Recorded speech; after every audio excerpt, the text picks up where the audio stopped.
Hello, welcome back to my channel. I'm going to be doing my October reading journal pages. As you can see, I've got them completely planned out here, ready to go. I did only read 8 books in October. We had a very busy month and I just really wasn't hugely into reading. I mean, 8 books for some people might be an awful lot for October, but for me, it's sort of so-so. What I'll do is I'll put you on fast forward as I put this together. It shouldn't take very long, and I'll have a little chat with you about what I've been up to in October, and also which was my favourite book out of these 8. Okay, so let's pop you on fast forward. So I'm creating these pages just like I've done all the other 9 over the past year. I'm using Jack and Skelly from Traci Reed. That was the October release. The November release is the I voted one, so I don't think I'm going to use that for my November bookshelves because I don't think it's going to work particularly well. So I might go back to last year's November release and use that. But anyway, and what I did before I started recording was I stamped out the word October and I stamped my little recording journaling pieces down, and I'm now mounting them onto some of the 3x4 cards, and I'll fill those in. Photograph of me reading in October. It was still mild enough to sit outside in my arbour and read, which I love doing. So that's the photo there. And then I do a little cluster using some of the Jack and Skelly embellishments. As I say, October was a very busy month for us. My grandson was born, Felix. He's now coming up to 5 weeks old as I'm recording this. Gorgeous little boy, a brother to Elodie, who you'll have seen in my layouts. Although, as you'll notice, when I do photos of them, I do blank their faces out for their privacy. The parents of my son and daughter-in-law have asked if I'll do that. They're happy for me to put them onto layouts as long as I blur out their faces, so I do that. So obviously there's going to be lots more photos to show. Elodie is settling into having a brother, and we're having some fun times visiting them. My son gets a lot of paternity leave. He's got 3 months paternity leave, so we're able to go up and visit quite often at the moment, which is lovely. This coming weekend, I'm off to a crafting weekend, the Kitty Boo Craftaway weekend, which I'm really looking forward to. I missed the one in May because I had the car accident and the whiplash was too bad. I couldn't go, so that was very disappointing. But this time I'm going. So today's Thursday when I'm recording this, and I'll be up there 8 o'clock start on the Saturday morning through till 6 o'clock on the Sunday.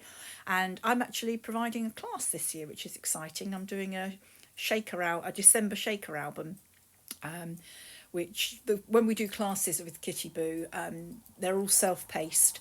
The designers do their pages or layouts or albums or whatever, and then we print out instructions, so people can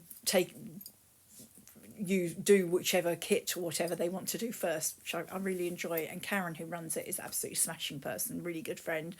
So I'm really looking forward to that, and looking forward to seeing a couple of my other friends I haven't seen for a while, Ruth and who I've met through blogging. I'm looking forward to seeing her, having a good catch up.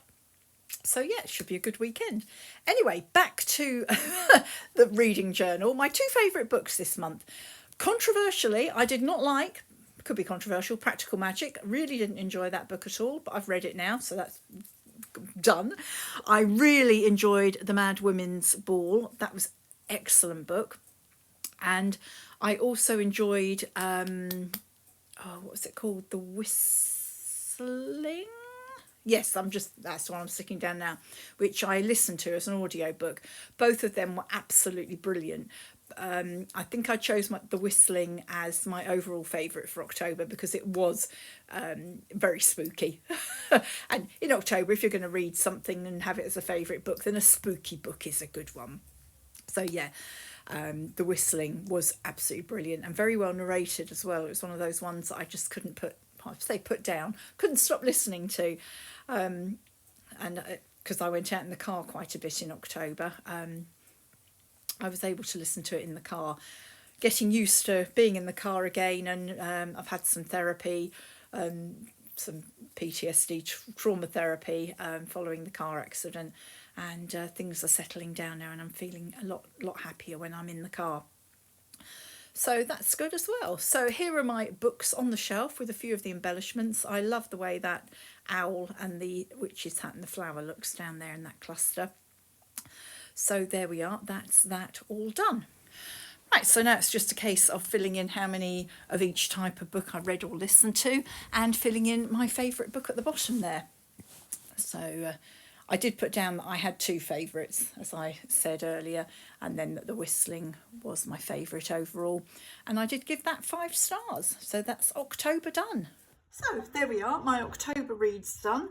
As I say, I think I probably have said this in the voiceover, but I really enjoyed The Whistling. It was an audio book, very haunting, and it was one I just couldn't stop listening to. But The Mad Woman's Ball, if you ever get a chance to read that, absolutely brilliant. There is a film, but it is in French with English subtitles, but I've got it down to watch. However, it's not something that I can watch whilst I'm doing crafting, which is when I normally watch my films, because obviously I need to read the subtitles. But my husband and daughter are going out together soon, so that will give me a free afternoon, so I may watch it then.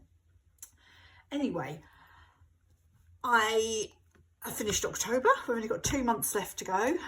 Sorry this is a bit late. I just said in the voiceover, it's been really busy, October, but we're here. I've got it done and it will go up before the end of the month, hopefully. And I've used Jack and Skelly from Traci. I've really enjoyed using Traci's collections every month to create these spreads. Don't think I'm going to do this next year. It's been fun, but I'm going to find something else to do next year. But 2 more months to go, and let's see what I do for November and how many books I read in November. So until next time, which I think will be Traci's next release, which will be her Christmas release, I'll see you soon. Take care. Please give me a thumbs up if you've liked this, and if you don't subscribe already, I'd appreciate it if you subscribe. Bye for now.